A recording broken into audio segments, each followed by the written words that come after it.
صحیح البخاری حدیث 113 اللہم صلی وسلم علی محمد بسم اللہ الرحمن الرحیم۔ بیان کیا علی بن عبداللہ نے، بیان کیا سفیان نے کہا، بیان کیا عمر نے کہا، خبر دی مجھے وہب بن منبہ نے، روایت کرتے ہیں اپنے بھائی سے، قال کہا، سمعت سنا میں نے، ابا ہریرہ ابو ہریرہ سے، یقول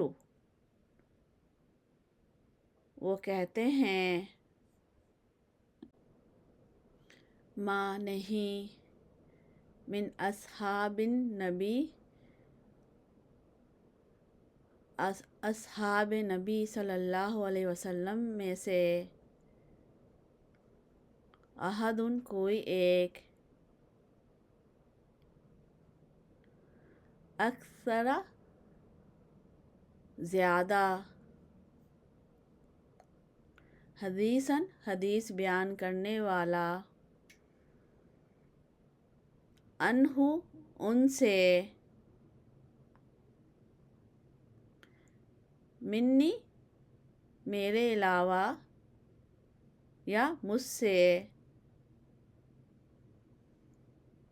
الا مگر،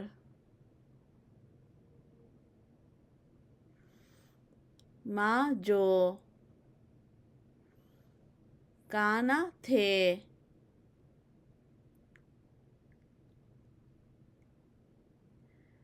من عبداللہ بن عمرو،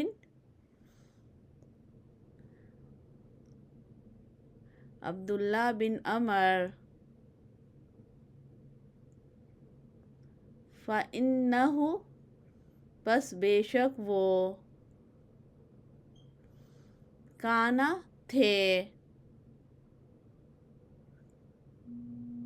یکتب لکھتے،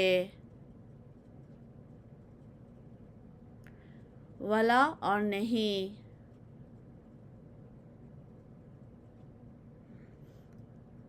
اکتب میں لکھتا۔ اب اس حدیث کا کچھ مفہوم دیکھ لیتے ہیں۔ بہت سمپل سی بات ہے لیکن بہت اہم بات ہے، تاکہ ہمارا ویژن جو ہے نا، اویئرنیس اور ویژن بڑھے حدیث کے بارے میں، اور کامل یقین ہو کہ اللہ کے رسول صلی اللہ علیہ وسلم کی باتیں ہیں اور اس میں کوئی جھوٹ سچ نہیں ہے، مطلب کوئی جھوٹ نہیں ہے، سچی باتیں ہیں۔ تو نا اس میں حضرت ابو ہریرہ کے بارے میں معلوم ہے ہم سب کو، رضی اللہ عنہ کے، یہ سب سے زیادہ حدیث بیان کرنے والوں صحابہ میں سے ہیں۔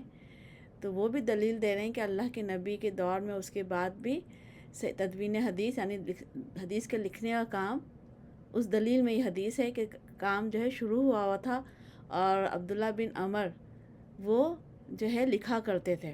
کون گواہی دے رہا ہے؟ حضرت ابو ہریرہ۔ دلیل میں کیا گواہی دے رہے ہیں کہ وہ لکھا کرتے تھے۔ تو ہمیں کامل یقین ہونا چاہیے کہ قرآن کے بعد سب سے مستند کتاب حدیثوں کی ہے، اور صحاح ستہ کی جو ہے، اس میں بخاری مسلم ہے فرسٹ۔ تو ہمیں اس کو پڑھنا چاہیے، اس پہ یقین کرتے ہوئے عمل کرنا چاہیے۔ تو انشاءاللہ تعالی ہمیں ہدایت سے آسانی دے۔ السلام علیکم۔